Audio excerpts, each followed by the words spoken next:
Hi guys, I want to talk about the Skyrim Memory Patch. A lot of people have asked me about this, a lot of people have asked me to weigh in on it and do a video showing how to use it and so on, and I'm going to. In fact, my intention was to do the next Skyrim Mod Sanctuary on this, but it's a little bit more complicated than you would think. Not only is the process of patching SKSE Loader somewhat non-trivial, there are of course plenty of other issues to deal with, what it does, how safe is it, and so on. Now, for those of you who've no idea what I'm talking about, the Skyrim Memory Patcher is a new technique by which you edit the SKSE loader, you compile your own version of SKSE, basically, and it allows Skyrim to use more memory.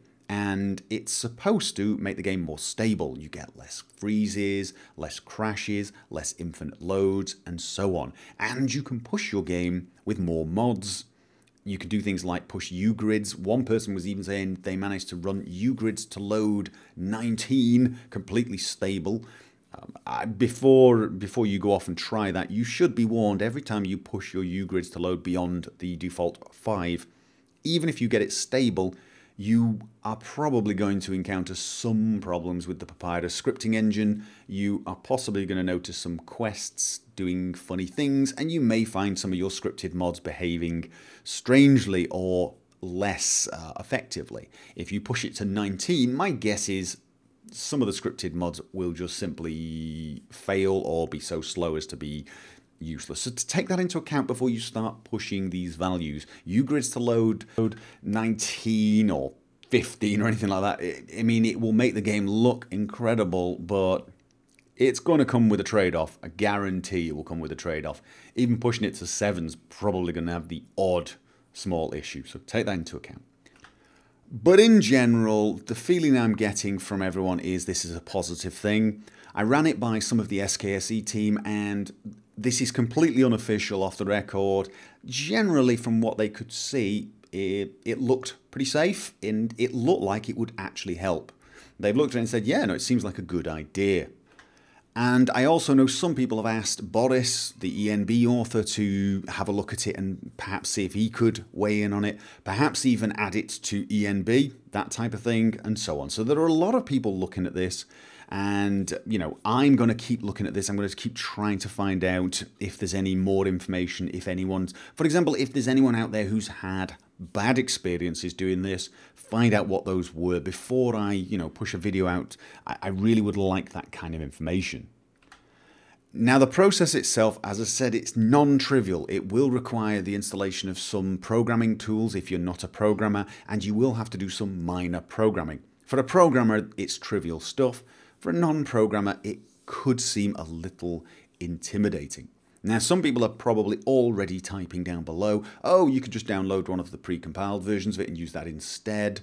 And please don't provide any links to such things because I will delete them. And there are two reasons I would delete them. The first reason is I have absolutely no way to confirm any of those links do not contain harmful things.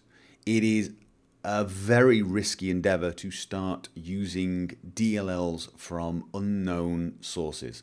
When you download a DLL from Boris's site or the SKSE site, you're downloading it from a site you trust, with mod authors you trust. When you download it from a random location, well, you know, you're taking that risk, and I'd rather those links were not placed down below. And I'm not saying any of those links are bad.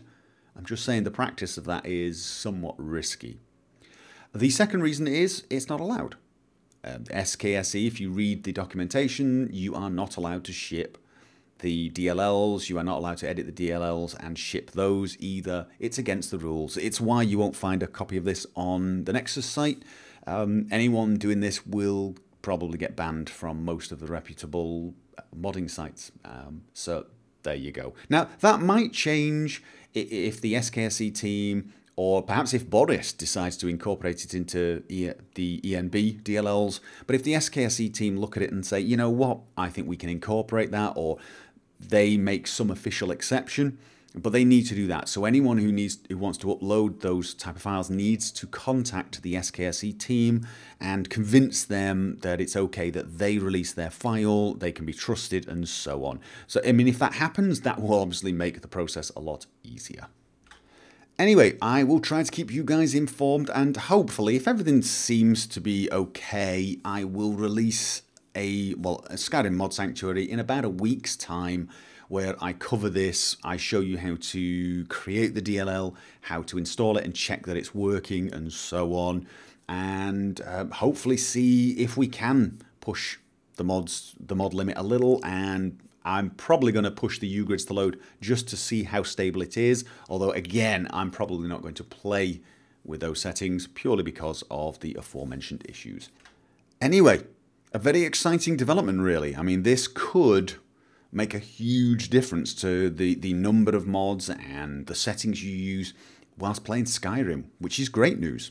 Anyway, I will speak to you guys soon.